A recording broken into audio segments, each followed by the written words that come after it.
Revelation chapter 2 is a powerful message from Jesus Christ to the first 4 of the 7 churches in Asia. These messages are not just for them, they are also for us today. They speak to our hearts, our struggles, and our faith.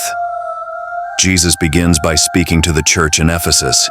He praises them for their hard work, their patience, and their ability to reject false teachers. But then he says something surprising. You have left your first love.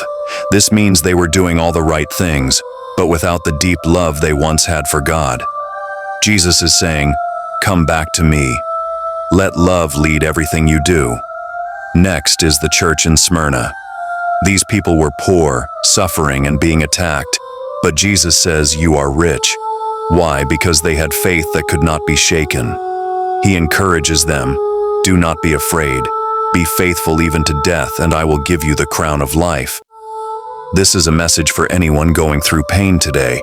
You may not have much, but if you hold on to Jesus, you are rich in His eyes. Then comes Pergamum, a church living in a city full of idols and evil practices. Jesus says, you stayed true to me even when things were hard. But He also warns them. Some of them were starting to follow false teachings and sin openly. Jesus says, repent, or I will come against you. This shows that standing for the truth matters. Jesus wants a church that stays clean even when the world around it is dirty.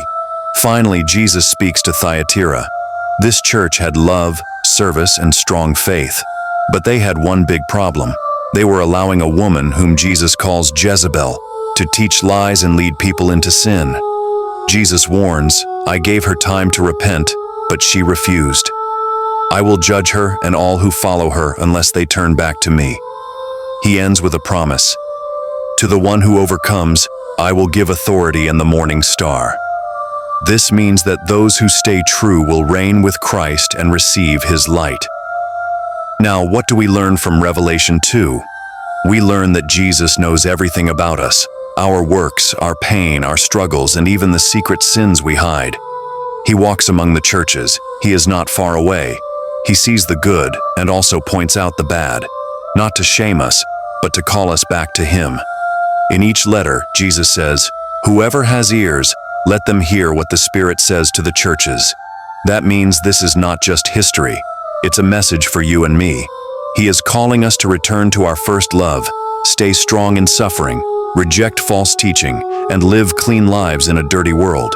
And for those who overcome, He promises a reward greater than anything this world can offer: life, victory, and His presence forever. So the question is simple. Which church are you most like today? And what is Jesus saying to you?